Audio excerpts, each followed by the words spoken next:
Hi, everybody. My name is David Newbury. I'm the Senior Director of Public Technologies at the Getty. I'm here presenting with Andrew Gunther, who's the Senior Architect Enterprise Data Network for the Smithsonian. And we're here to talk to you about a collaborative project our two institutions are doing around the Johnson Publishing Company archive. So in 2019, Getty and the Smithsonian, along with 3 other foundations, partnered to purchase the photo archive of the Johnson Publishing Company. This is an organization, a publishing company based out of Chicago that captured amazing photos to create publications, magazines like Ebony and Jet. The archive was the photo morgue, as well as the AV materials, photographs. It's about 4 million photographs documenting American life and culture from the African-American perspective. These are amazing images. There's all the photos that were in the magazine, but also all the photos that didn't make it into the magazine. Some of these are fabulous photos of American history. Some of them are snapshots of arts and culture, fashion, cooking, amazingly obscure stuff that you had to get photos of to make your deadline. There's an amazing series in the archive on shower curtain artists who painted shower curtains. There's also the Emmett Till photographs from that portion of American history as part of this archive. So it's this amazing collection of artwork, and we were lucky enough to be part of the organization. At this point, our two organizations, the Smithsonian and the Getty, in particular the Getty Research Institute and the National Museum of African American History and Culture, came together to say, how can we make this amazing collection accessible to the larger world? And so together we're stewarding this collection, which involves physical collection care, but more relevant to this conversation, it also involves the digitization of this entire collection, which we're, 4 or 5 years now into the scanning process of this work, both the AV materials and the 2D materials and the magazines, that we're working to make available under a CC BY license when possible. And so this is the work that we're doing together. And what we're trying to figure out as we sit down and figure out how we're going to digitize and document and provide access to this collection is, how do 2 amazingly competent, large bureaucratic institutions collaborate on this sort of digital project? And it turns out that the way that we've sat down and decided to do this is really to build on the strengths of our organizations. Both of our organizations have the capability to do this kind of work, but there are places each of us really shine. And so I think that's really been the impetus for this, is how do we do this? And really early on in our collaboration, we identified IIIF as one of those key connecting technologies. It's going to bring our groups together and let us work together in a way that both supports the amazing work and minimizes the amount of negotiation we have to do to work together. So with that, I'm going to turn it over to Andrew to talk about how we're actually doing this kind of work. Thanks. Yeah, and actually, let's go back in time. Go back in a slide, in a sense. So much of this project is non-linear. So what David captured here is a photo from a meetup we had in 2022, right? This was, we collectively met in Chicago, both coasts. That's where the archival processing was going on, in Chicago, Illinois. But what you see here is a vignette, a very small picture of a whole wall of post-notes. So there was a huge amount of questions at the time, right? There's a lot of assertions. There's a lot of assumptions going on. There was no answers going on at the time. I will tell you that. However, David and I met. This was the first time I think we met in 4 or 5 years since a conference, IIIF actually, in 2018. And we kind of said, you know what? We have an assertion today, guys. We're going to use IIIF as much as we possibly can. No negotiation, right? That was it. So, 2 tall gentlemen standing in the room, they're not going to question us. IIIF for everything. Okay, leverage as many features as possible. It was used as a way to decrease negotiations, right? Anytime we had a question about what we're going to do, we're going to look for IIIF as a guiding principle for that. Maybe we weren't going to introduce it in IIIF fashion, manifest metadata orientation that way, but we're looking for guidance and structure from that. And lastly, I have to say it ensured continuity if we dissolve this relationship. We are 2 very different organizations. We have a private organization, Getty. I am a federal organization, being a Smithsonian, which is prone to appropriation lapses and closings. So if this partnership failed, we could easily hand over this, all the manifests, all the deliverables, and a spoke IIIF. So anyone could take this on. So archival processing at the time was happening in Chicago, right? It is still happening in Chicago. This is a massive collection. What we did know at the early onset is that we're going to have three main bodies of work, right? Bulk of this was going to be 2D, reflective and transmissive material, right? Slides, chromes, front and backs, as well as some photographs, front and backs. That was the most straightforward, right? We're all familiar with 2D flat work. But it was a little bit more complex. How Getty wanted to approach things was on a physical item basis. So we introduced a piece of technology, Arches. It was a management system for that item level cataloging. So that was going to be a physical object. So the manifest that we had to present and emit going forward had to be item level. So they had to encompass essentially multiple canvases, recto and verso. We had a dam system in the mix that was going to house and refer to and do the descriptive technical metadata about the images, and inclusive of the rights to that. And then we have the archive space system, which is actually going to be the archival description system. At the time, no item level could be done, and it will be going well beyond my tenure at the Smithsonian. So rights were going to be cascaded down from a folder level. So you have this kind of complex mix of things going on in the system. So that was a bulk of materials for the 2D flat work. David mentioned some serials, some bound material. This processing work was going to be done on the West Coast, material shipped from Chicago out there. So as far as that material goes, we had fold-outs, we had inserts, it demanded pagination. So we looked at properties in IIIF like behavior, viewing hints, viewing direction, sequences and ranges. We also were excited to leverage the choice feature. So a lot of times you would go through a serial, you hit a fold out, right? A big poster view or a big thing, which are folding out. So the capture specialist captured the page with it folded in, maybe the insert was on top of it, and then folded out. So then we could leverage different technology like canvas panel to flip through the choice selection there. AV. AV is a head scratcher, continues to be a head scratcher. Neither organization, as far as I know, had dealt with complex AV objects, right? So we have all these recordings, we have the ephemera attached to these things, in these boxes. We had pictures of the cassettes, pictures of the reels, 16 millimeter, 8 millimeter, a plethora of material types. So we looked at IIIF to kind of solve this problem, right? There was also kind of another interest in this partnership meant that we could kind of clean house and address things that we wanted to address for years, but couldn't convince the organization to do so. At least speaking for myself, opportunity to improve the technical stack, introduce AV. We took the opportunity to improve our media asset display viewer, our component viewer for AV, make it IIIF compliant. And I think Getty, on that other hand, looked at this for an opportunity to redo their player entirely too. So there's opportunities through technology. So not only we're using IIIF as a technical bridge to talk to these all the different systems, we're using this as an opportunity to kind of ensure and develop our stacks for the future. So technology enables collaboration. Lots of systems of records, lots of data flows, lots of things going on. So 4 million objects were going to be digitized. They're going to be digitized over 4 different geographic locations. Archival processing is going on in Chicago. A bunch of AV digitization was going on there. We had the serials being shipped to the West Coast, and then back to New York in our reading room, or DC in our reading room, correct? Then we had the material from Chicago, after their process, being shipped to a satellite facility in New Jersey to be digitized, and then back to DC. A lot of moving parts, as well as all this technology didn't coexist in one place. Smithsonian is still very much an on-prem facility.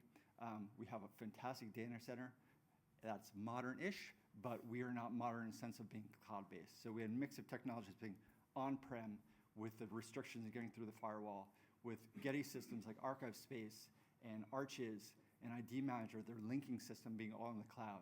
So we had a ton of moving technology parts, and we all had to look at how to piece all this together. So that was kind of a new way of working together, and it kind of was exciting to kind of onboard all this collaboration. You know, David mentioned both organizations could probably do this work, but we probably do the work in the way we're familiar with. We have a lot of mass digitization experience at Smithsonian, you know, conveyor belt projects, and it's very linear. Digitize, you know, goes into the dams. We publish it out through my access network, becomes accessible through IIIF. This project warranted, and it was so many moving parts that it warranted continuous integration, right? We're still archival processing today in Chicago. So at the current time today, you know, we're digitizing, we're processing, we're creating items in arches, we're publishing IIIF manifests, we're incorporating that into a viewer for QA, we're doing additional QA. Even David and I are speaking right now. All this work is happening, and it's continually being integrated and published and, you know, consumed out there. So part of this is about transparency and honesty. I think that one of the lessons that we learned and one of the things everyone brought to the table was recognizing that everything was moving and we're all working at different places. And we had to remain really transparent about things happening on. We have a QA system for photography that had some dashboard features to us. We kind of mandated, or we hope to mandate, that every system of record or every bucket of data information had an activity stream, something that Getty was able to leverage the company for A-Space to do. So I think they're releasing that shortly. Any system that I developed, we're going to fold in an activity stream. And that was a way for all the systems, one, to become in sync and data aware, change aware, but it was also allow for some transparency in what was going on. If a system didn't have it, we did our best to provide a dashboard as far as like what was being published out, and just to say work is being done or a gap is being done too, just to remain honest about the data flow.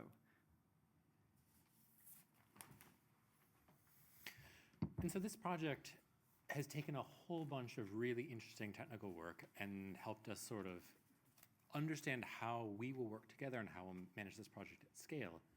But I think it's also something where, as Andrew said, a lot of the value of this and a lot of the value of the collaboration working together at this technical level has been this ability for us to grow our organizations by learning from each other through the interoperability that the systems and technologies that we put in place have done.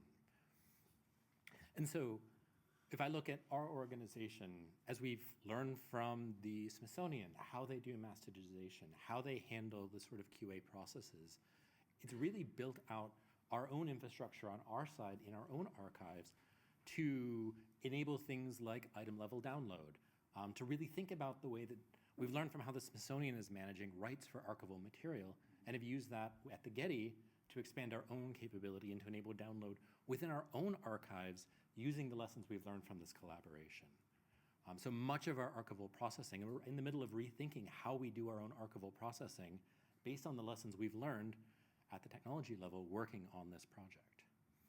And similarly, Smithsonian as we've been working with this, has really used this as an opportunity to think about IIIF as something that is empowering and that can be the primary delivery mechanism for images for that organization, helping make that really the way that you get access to images, the incredibly vast store of images that come out of the Smithsonian in its access infrastructure. And I think we've talked about this here, but this has really been for both of our organizations, this opportunity to say, with IIIF3, with the AV work that happened 5 years ago, now is our moment for both of these big organizations to take that step forward, build out this capability, and start making access to both of our AV collections, not only for this collaboration, but across our entire organizations through this standard. Because one of those other core principles was the technology we build for our collaboration, to make it sustainable, will be built across into our core ecosystems for both organizations. And so that's one of the ways that this collaboration and this sort of the technical underpinnings through IIIF have really enabled us to bring really significant change to both of these organizations. So yeah, off the cuff next steps, version 4, feet to the fire. You know, I have to go back and, you know, luckily I was part of the working group that did 3D implementation for the Smithsonian Voyager for IIIF. Very excited about the version 4 spec. We'll be 2, 3, 4 compliant. shortly for that. So annotations, transcriptions. So one piece of the puzzle that we know is coming is the ability to decorate the data and to describe the data and use all these fantastic tools that people have been presenting about to enhance the data and make it become, searchable in public. The release for the first release, I think, is slated for spring in 2027 still. So hopefully we'll be at 1.5 million assets, and we'll continue rolling out assets. So a big release next spring, hopefully, as well as, like annotation. So the magazine content is great. The folks at the Getty have been experimenting. I've seen some results there. It is wild what is coming out to do. Yeah. Thank you very much. Yeah, thank you.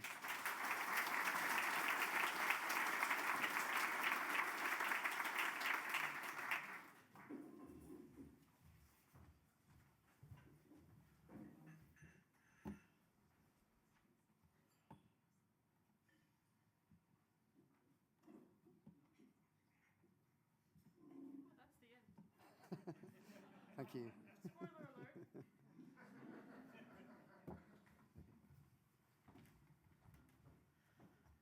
All right. Well, hello everybody. We've just heard about what's coming in the future from the Getty and the Smithsonian, and I thought I'd bring the tone down a little bit, so let's talk about the end of the world, shall we? Especially these days, it seems like we've talked quite a bit about the end of the world, and it's hardly surprising. There's climate change, war, pandemics, famine, and shall we say some unpredictable world leaders. However, while this world seems to be kind of teetering on the edge, this is hardly a new phenomenon.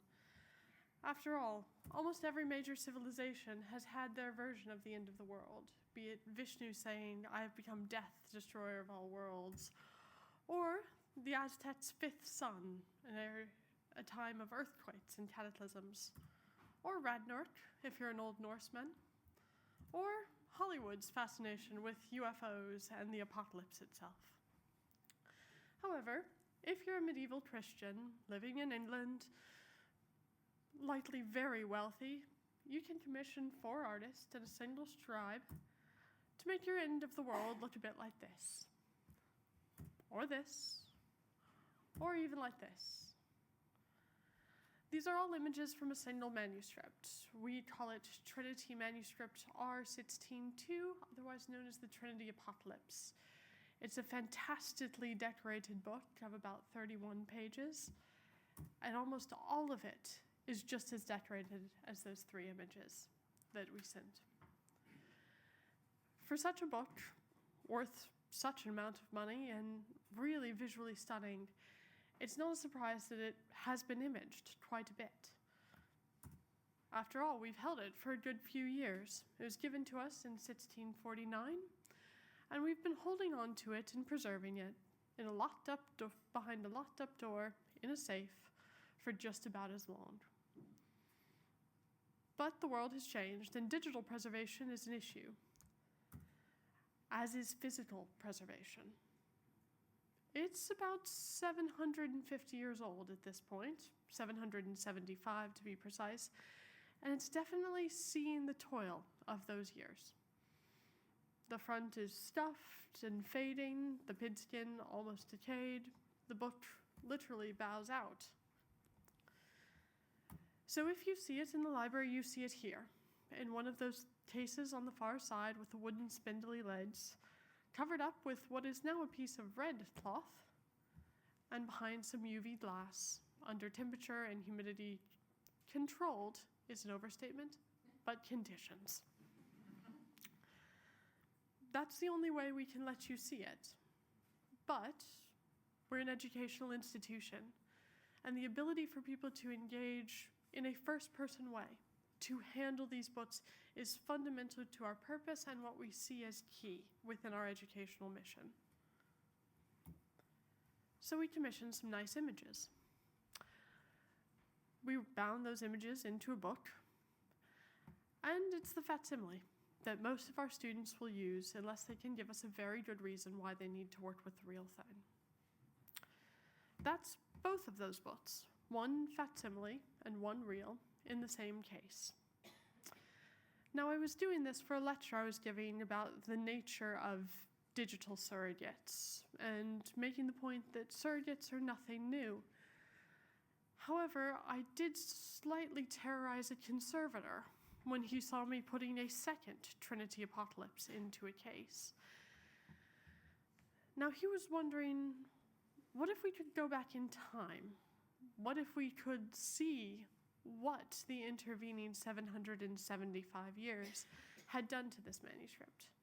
Could we understand more about what it had been, and thus learn lessons about how to better preserve it for the future, so that we could let people handle the real thing rather than its copy? About 3 stories below this, you have the basement stats. Librarians are very good at keeping things, and we've been imaging things for quite some time. So if you look down that row, you'll see an orange card right up at the top. That is at the very tips of my fingertips as I stand as tall as I can, and I'm not a short woman. It's a huge amount of material. The microfilm boxes, the yellow things that you see there, are stacked 3 deep. It runs from the top of that shelf to the very bottom. And at the bottom of the next row, you have box after box of those things at the bottom. Just basically higgledy-piggledy in a box. But if you have some time in an afternoon, you can go through and find these. All of these are representations of manuscript R16-2. The top box is a microfilm from around 1930. The one underneath it, the World Microfilm Publications, we think those are about 1950, 1960. You've got a stack of Koch 6000s, popular in the 80s and 90s, and below them a stack of glass plate negatives that, well, were a little difficult to date, but luckily the large black and white negatives have a clear date on the top, 1972. So if you take those out of their boxes and have a look, this is what they look like. Glass plate negatives that even show where the kind of fits in, didn't take exactly with bubbles. Partial, large format negatives, and some color transparencies that look like they've definitely seen a few better days.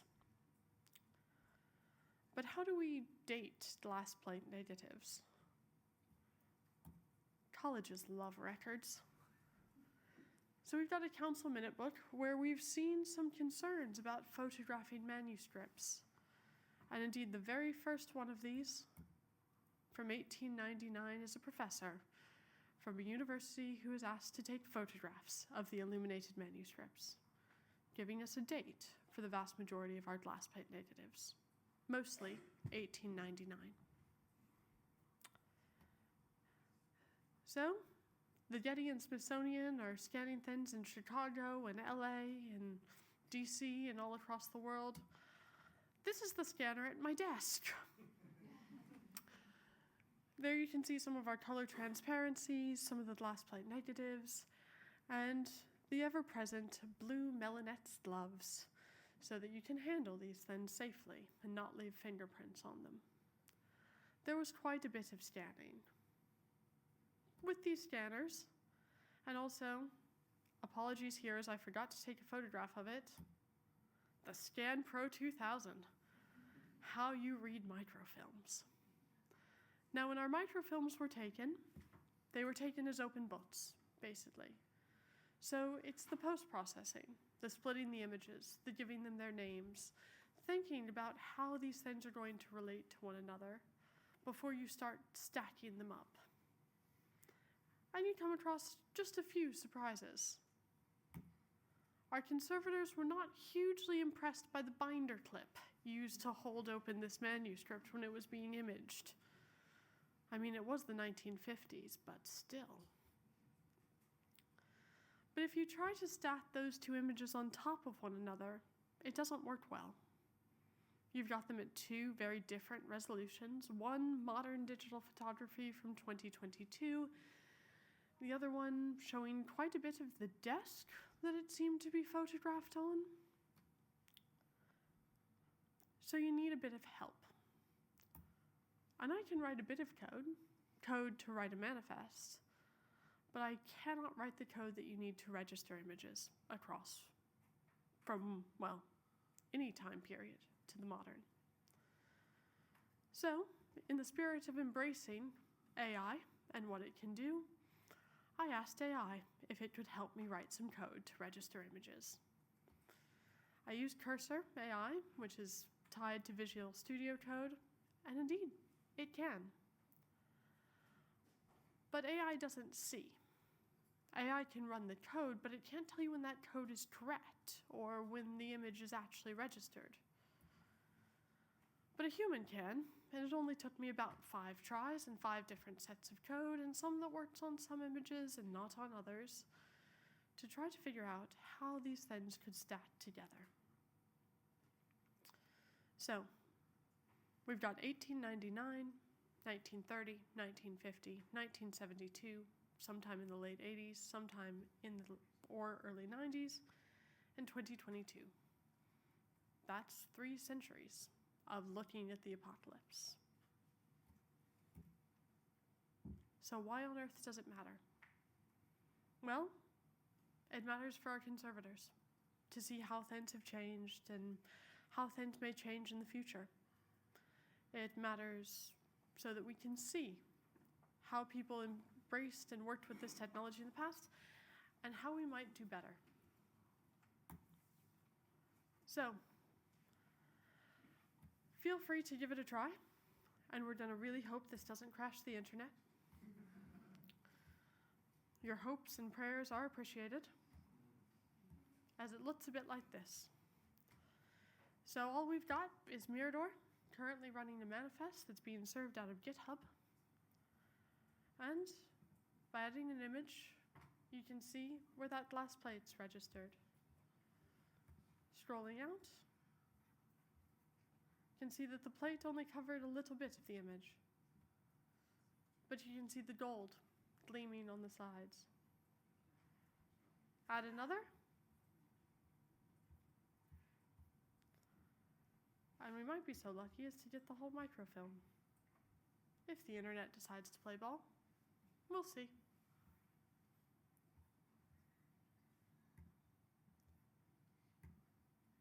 There we go. Or you can zoom in. It's a little blurry.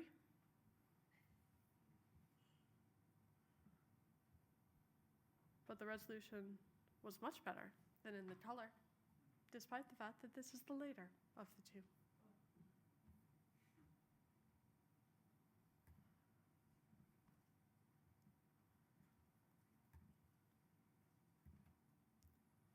These are those large format digital negatives. Again, they only show a bit, and they only show about half of the page.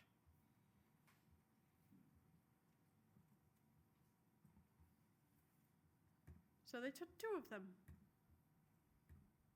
to show the top and the bottom. We didn't really care about the text. Notice the scale bar right on top of it. But the ones I find most amazing are the oldest of them. Those old glass plate negatives, which I'm really hoping are going to come back up and show. Maybe? Any chance?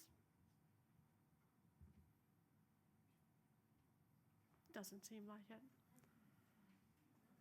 Ah, there we go. Haha. Isn't it great when that happens? Because the text here is almost even better than our modern digitization, where you can zoom all the way in to the lines that it was written on. You can go anywhere in this manuscript that you like. See what the image looks like? Maybe.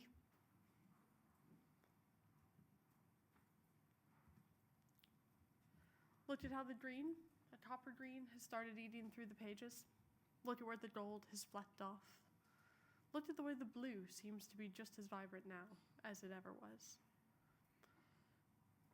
Now, I'm not a conservator, and I can't tell you what this means, but I sat next to one of them where they found it was really all quite interesting. Sorry, I'm new to reading glasses, so I'm going to have to put these on in order to find the right page. There we go. Look at that internet, finally playing ball.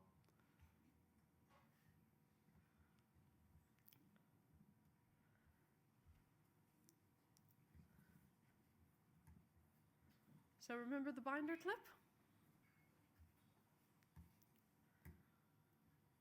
If we look at the modern image,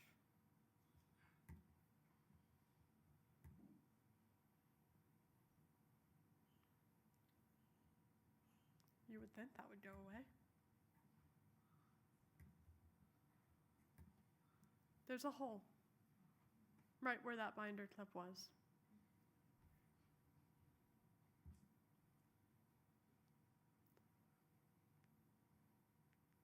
A hole that's not there in 1930. Nor in 1950, for that matter.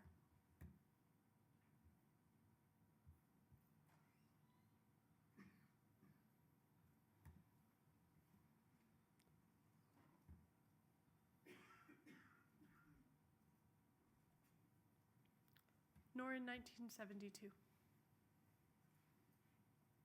Which tells us that that hole is either the result of a binder clip or has sometime happened within the last 20 years. Insects, perhaps. The conservators really didn't like that. So, going back, you can give it a go yourself. Some of the images are registered, about 95%. Some I've left unregistered, mainly so that you can have a look at the medium itself. Glass plates are great when you can see the bubbles across the top. And that binder clip is not either, mainly because it was really making me angry. And that's the end. All right.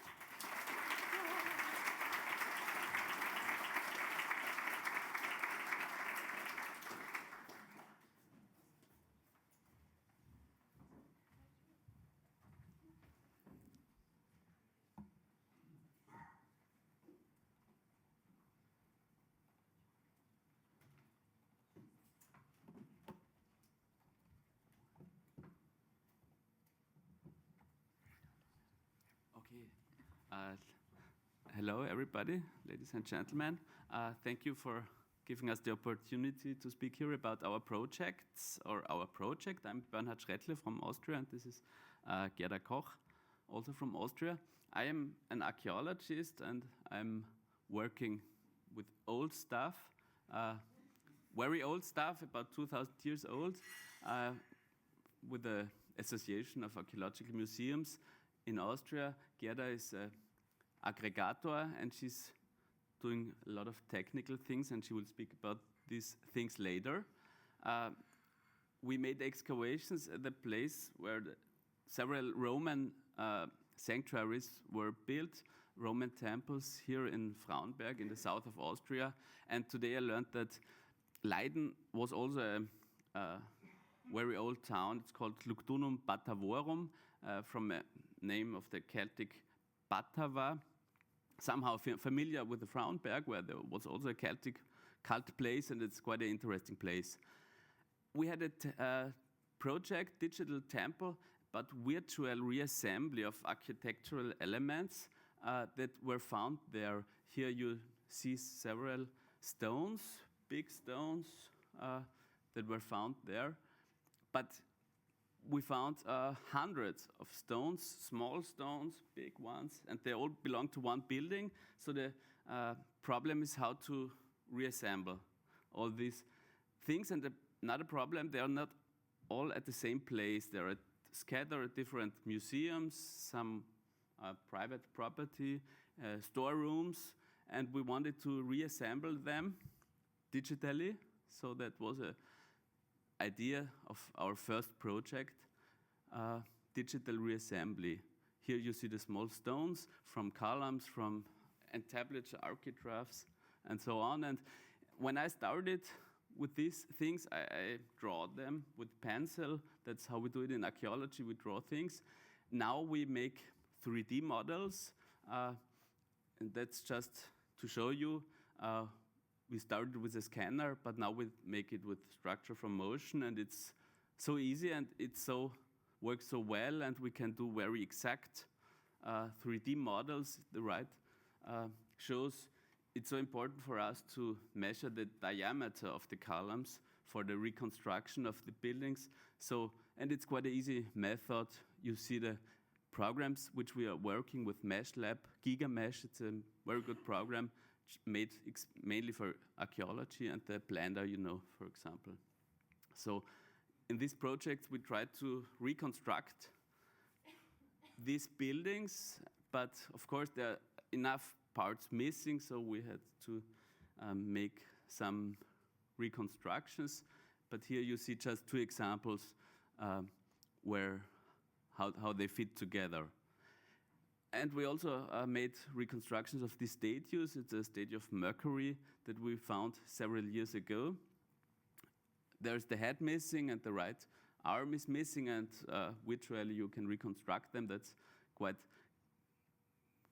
good for museum work, and also to make 3D plots like you see here to the right. And actually that was the main idea, to have a 3D puzzle, that people who visit the museum can make a big puzzle of all these things, but we're still working on that actually.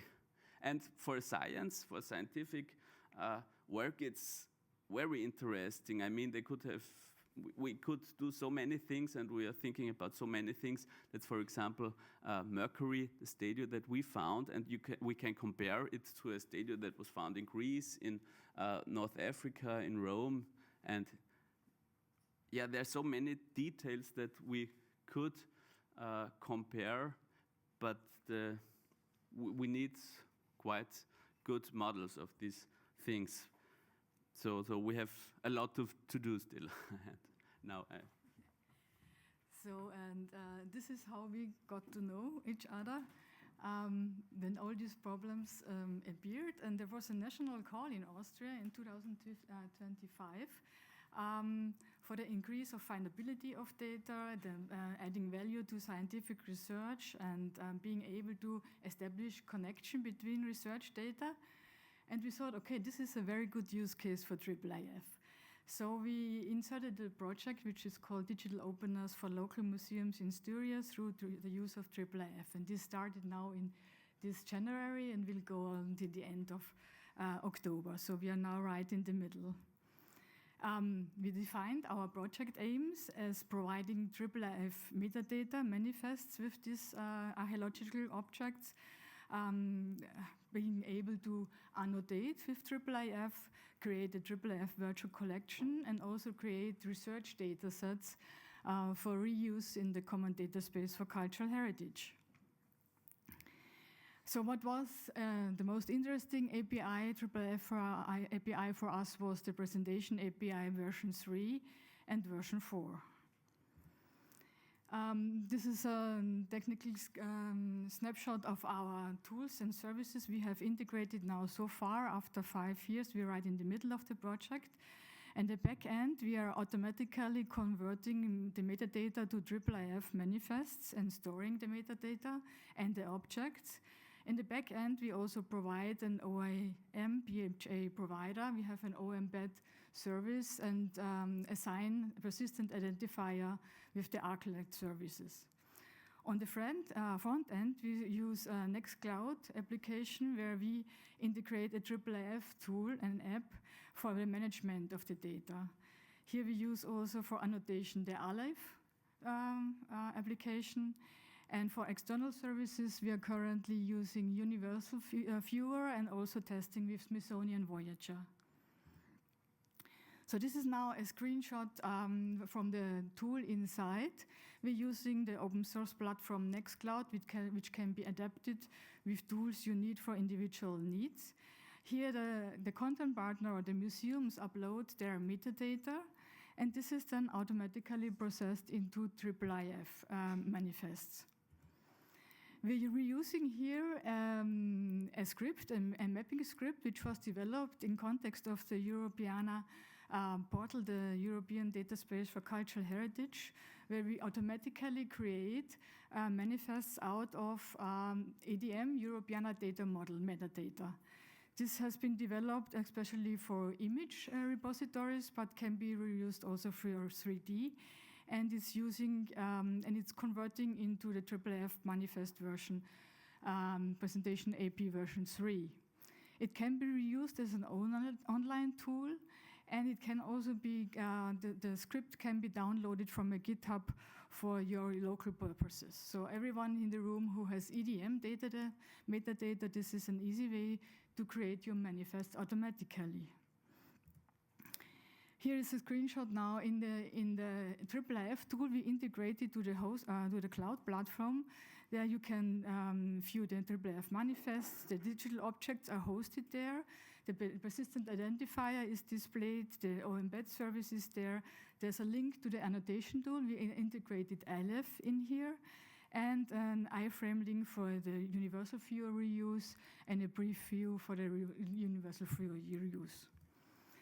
So this is you can change the manifest if you like. The manifest is exposed on the web server. We tested several tools and viewers for our use case, our special use case. There's a lot of viewers, IIIF viewers around, and each viewer is providing another benefit. So finally we chosen Aleph Viewer because he has integrated Universal Viewer, and Universal Viewer allows you to display the metadata only. We are investigating Voyager because it's delivering a very rich storytelling environment. So it would be a nice tool to create collections. So in the tool, it is possible to preview the Universal Viewer experience. This is delivered by the IIIF presentation API. And this experience can be reused on the museum's website simply by copying and paste the iframe link to the museum's website. So this is a very simple and straightforward step from sending in the metadata, seeing it in the tool, the iframe link, and posting the link on the website together with the 3D model. For Europeana, we embedded the OEmbed service in order to have Europeana being able to show the 3D object on their website. So this is the same an object at the Europeana website displayed. So we are now right in the middle. 5 months have passed. 5 months are yet to come. We have now provided everything with version 3. We are now starting to convert the version 3 manifests into version 4 and starting to implement the annotation facility. For us, extremely interesting for you is, for example, to placing different 3D objects into one scene, which will be able with version 4 of the IIIF API, presentation API. But we now started with commenting on objects in 3D scene, and therefore we have integrated Aleph Viewer, and we have implemented into Aleph Viewer the very important Save Manifest button that allows you to save all the annotations you do with Aleph Viewer into your manifest. So currently this is delivered in version 3 with a separate file. With version 4, we will then integrate the annotations into the same manifest file. You see here it's already it's gone live this week in our portal, and you can not only save it, but you can choose the name. You can have different purposes where you do annotations. You can do annotations internally. You can do annotations for a research project. So you can save the manifest within your own name for your own purpose. So our next steps would be that we will integrate an automatic feature where you can simply check manifests you want to combine in a IIIF simple collection. This will our last IIIF implementation. And we will further on also create a similar functionality that allows you to group manifests into a data set for research purposes and working together with data sets.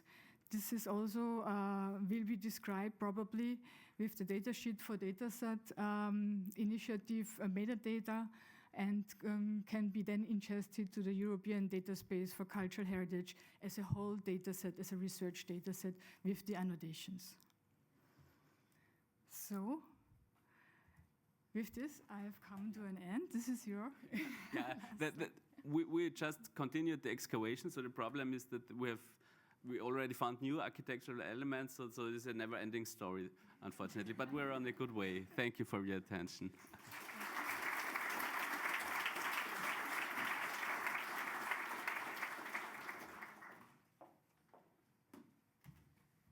Okay, thank you to our presenters. As I said earlier, we're going to do Q&A for our presenters now, and then we'll go to the poster session after. So if anyone has a first question.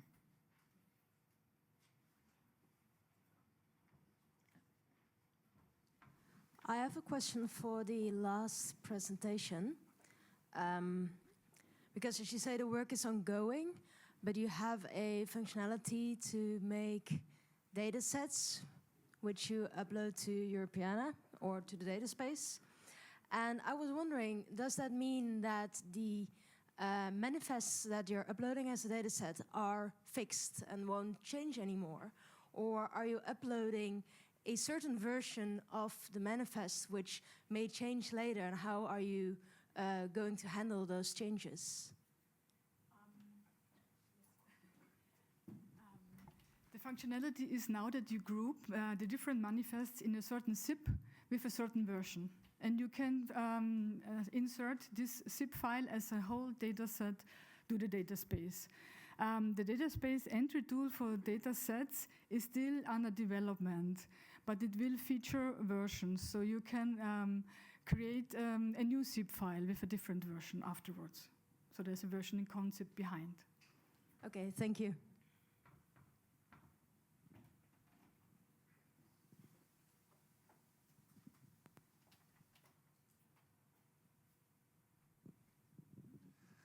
Thank you all for the great presentations. I have to ask some 3D questions.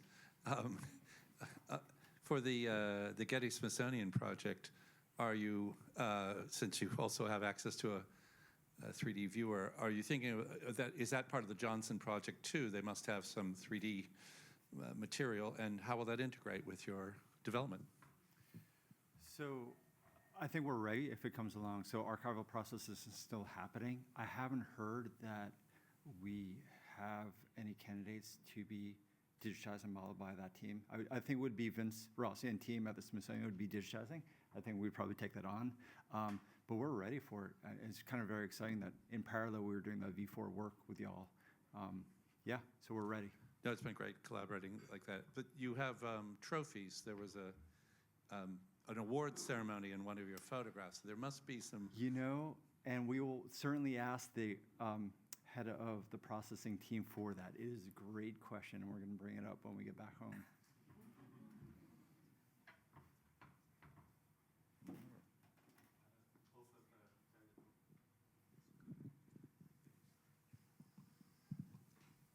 Also for David and Andrew, there was mention of folds and pullouts in the magazines. I wondered, has there been some interesting complex examples that would be great for the moving books group to model in IIIF? Yeah, you know what? I look for my colleagues, and Dan's in the audience somewhere, but I look for my colleagues at the Getty to show me how to do that work. We'll contribute as much as we can, and we will accept corrections where we can, because it is new to both of us. And like I said, I was leaning on Dan Brennan at the Getty for this work. But yeah, there's some great stuff in the magazines as far as like you saw the crosswords and you saw the puzzles and whatnot. So those other things, we'd want to make them more interactive and see where we can play with that. And annotations and translation, that could be fun. Yeah, and I'll just double up, talk to Dan. For the Getty Smithsonian people, when you go back to the start of your project, how did you convince your management that going for IIIF was the one way to go? I don't think it was that hard because we had to say this project is going to have enormous amounts of complexity in every possible area. This is something that we can agree on right out of the bat. I don't think our management fully understands what IIIF is, but when the technical leads say we can eliminate like 80% of the conversation on collaboration technically by making this choice, it made it a really easy decision because we knew there were going to be other complexities. This just took that off the table, and it also, as Andrew said, the sustainability argument was also a really good one because it meant that if for some reason we pulled out, they already had a way to view and to show the material that had been digitized, and if Smithsonian had to pull out, we knew that we could take on the manifests and serve them through our infrastructure too, so it gave a really clear answer because we both knew these standards on how we could keep the collaboration going in the case that there was a problem, which, you know, you never know what can happen on a 7 to 10 year long project. Yeah, and I'll just add a tidbit because I didn't add at the end. This is snowballing, right? So David and I stood on stage 2018, I believe, in DC. Probably. Or Boston, DC. So we announced, the Smithsonian announced that we were going IIIF. So it was like 15 million objects we released out in the world, IIIF. So we meet again here in Leiden, 2026. And the Smithsonian's going with IIIF as a first-class candidate now. So we have had an image delivery service for years, since 2006, I believe. But we haven't been IIIF first. From now, it's going on, from the work with the Getty and the JPCA project, we can go back home and say, listen, this is what we need to do for the entire Smithsonian. Stop doing this, other solutions here. So we're going to be IIIF first moving forward. Okay, thank you.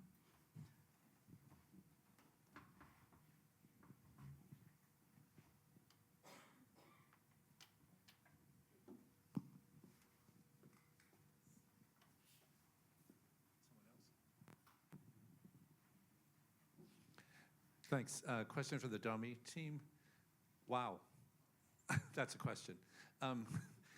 The 3D puzzle approach, love to hear more because that's a perfect parallel to the medieval manuscript question, shout out to Anne, which got this whole started. The pieces that need to be put back together, in this case in 3 space. Can you say a little bit more about where you're going with that and the annotation of the process?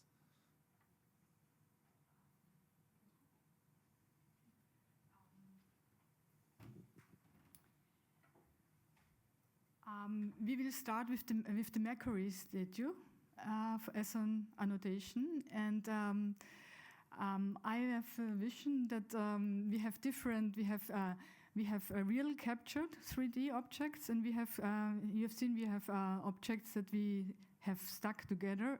We have created in order to view the whole object, and I think annotations will clearly point to this information.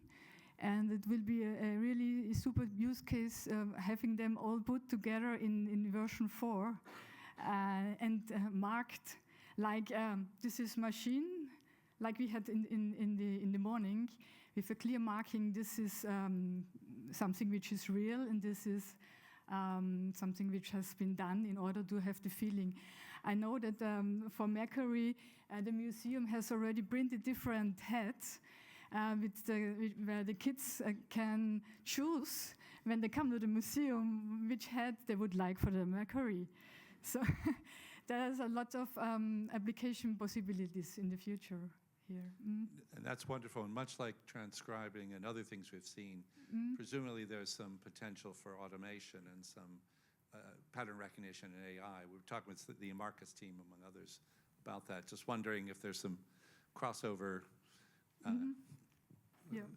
some creative potential there. Yes, exactly. Yeah. Yeah. And our wish was to reconstruct the temple with the pieces, but problem is these are 500 pieces, small ones, big ones, and there are so many missing, so it's a huge challenge for us. We thought it would be easier, but we're still working on it.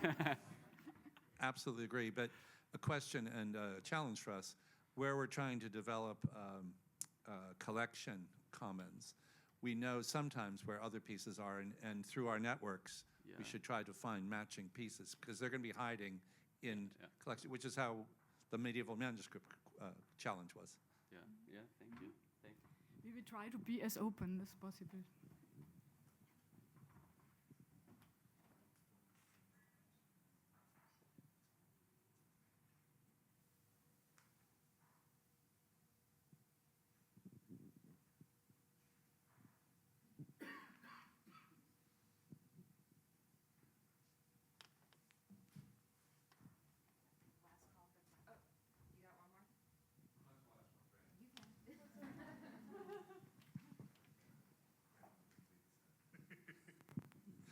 Sorry, just to complete the set, and because we're in the same institution. Hi, Anne. Your ghost clip question, it looked like that was something from your comparison of the different images across the 3 centuries, as it were. Do you think there are other things that are going to need that kind of careful eye, whether it was a human or insect intervention?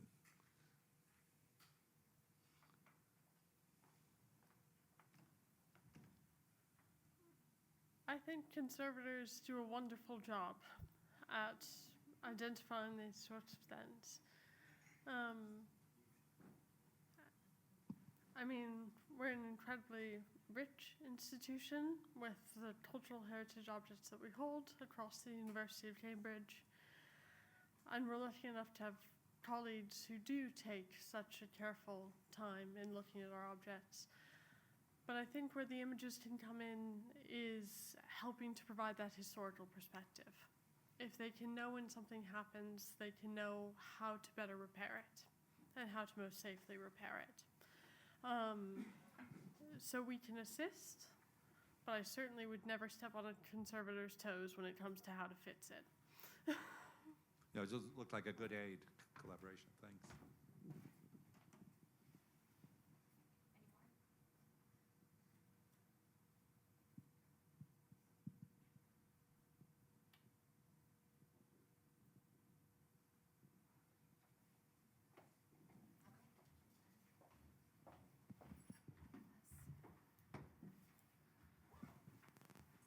So thank you to all of our presenters. Don't leave yet. This is a new thing for a IIIF conference. As long as I've been here, we haven't had posters before. And in an effort to make the posters maybe a little more engaging and so that everyone can get a little taste of what people have prepared, each of the poster presenters will do a little bit of an intro. After that, we'd ask you to talk to them. We are kind of moving the posters around so that they're in a primary place when we're not eating lunch and then out of the way when we have a lot of people who need sandwiches. But with that, I'll first invite Ursula to come up.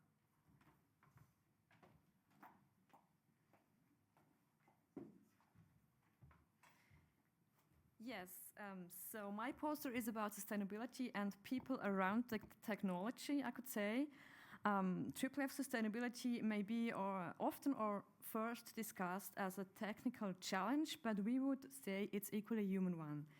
At University of Bern, research projects publish digital images, for example, on Digital Scholarly Editions websites, but they run on short-term funding and stuff keeps changing. So even with a really good IIIF infrastructure, things may fall apart when the project ends. And our answer to that situation is a service layer around the technology itself. We offer a IIIF infrastructure and we add a service through data stewards at the library who sit between the researchers, the IT and the support units and who are translating all the needs, managing responsibilities and making sure that nothing gets lost when people move on. So additionally, we also do have contractual agreements between the library, the projects, and the institutes from the university to just make responsibility clear in an institutional perspective. And I would be really happy to exchange with you on your thoughts on this Bernese implementation. And also I would like to hear from your own experiences in similar challenges. So that's my poster.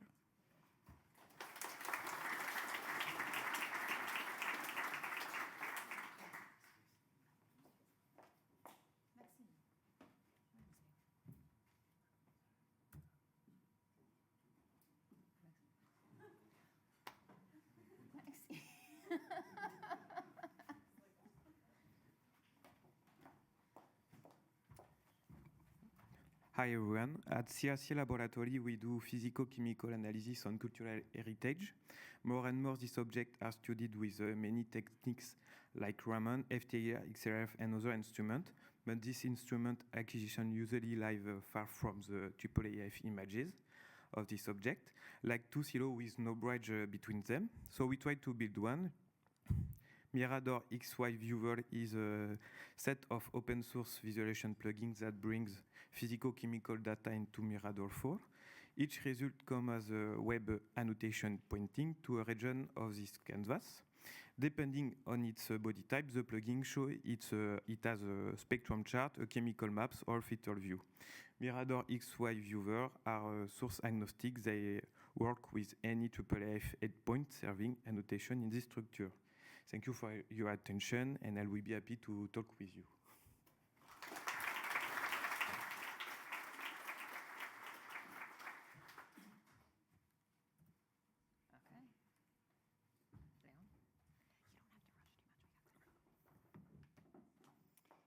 Hi everyone.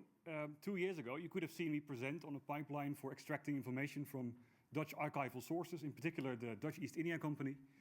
In the meantime, we got the grant and we made a project called Necessary Reunions, which is all about reuniting the visual material, those beautiful maps, the colonial maps, with the textual material they were once part of. We reunite this through a series of web annotations. So the novelty in what we delivered, a project website where you can view our project results, where you can also curate, you can log in with Orca ID if you have access. So we also use it as a curation environment. But the novelty here is really the way we use web annotations on storing text spotting, output, supplementing, detecting and classifying iconography, linking it all together by a reference point on the map, linking that to an external gazetteer that provides you with geo-coordinates by which you can reconstruct, make an additional geo-reference annotation that benefits the further linking and curation. The QR code is interactive, or come to me or visit the website if you want to know more. Thanks.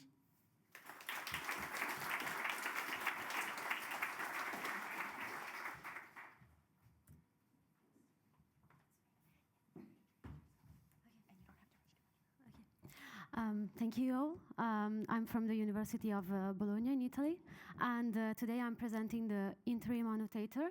So digital collections are growing fast, and we have good standards for sharing images and texts, such as a IIIF, TI, and a web annotation data model to connect them. But linking the two is still hard, and the link usually comes down to a tag or some coordinates, which loses most of what the scholar was annotating. So how can we capture the relationship between a text and an image more fully, not just when they connect, but how they relate? So starting from an analysis of ekphrases and art criticism, we built the interim ontology and an open source annotation tool that is the interim annotator. It links specific passages to a specific region of an image, where each link is a semantic statement in RDF compliant to the interim ontology. It is profile-based, so you can plug in your own classes and properties without changing the application. You can query and analyze the knowledge graph, and it offers critical visualizations of the collection. So come to share your thoughts. Thank you.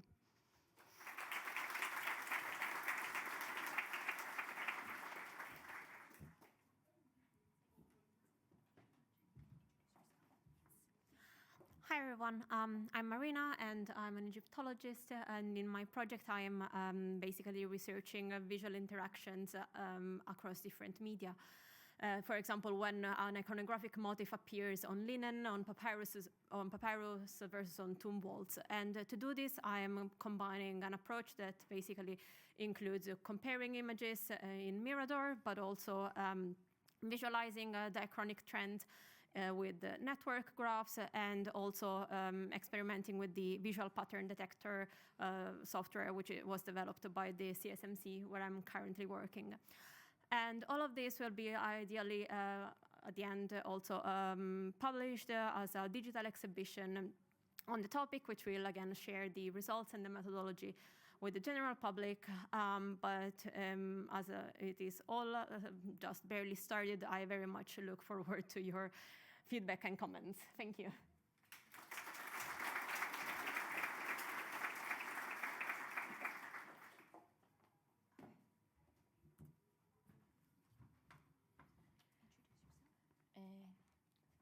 Hello, my name is Olga Terenetska, and my proposal and poster is and project is titled Teaching Civic Memory with IIIF Multilingual Online Learning using European and Museums Collections. So as you well know, in several regions of Eastern and Central Europe, communities are affected by war and displacement, and that's why they have very limited access to cultural heritage institutions and declining already low digital media literacy skills. So as well as displaced learners here in Europe and younger ones, they experience cultural memory as very fragmented and inaccessible. And to address this challenge, I introduced a multilingual online course that uses IIIF-enabled collection to teach civic history, critical media literacy, and personal storytelling. So it's structured, the course, around autobiographical war narrative. And this course by itself, this narrative, serves as a common reference point for all learners. But what it aims, it tries not to make this autobiographic narrative just a passive learning material. We try to engage students to actively research and interpret visual evidence connected to that narrative. How do we do it? Using Europeana IIIF-enabled collections, we encourage them to search photographs, artworks, and archival documents that resonate with themes such as displacement, and teaches them both historical inquiry and practical digital skills, because we have already developed the AI tools and talking about responsible use of them. However, the respective cultural and educational professionals and youth and users of this online course might not be aware of these concepts, and they are not being able to work with their destroyed cultural digital heritage. So I basically am affiliated with the Ukrainian Center for Holocaust Studies, but I'm a member of Europeana and several European civic and youth education networks. So what is the goal? It's, of course, to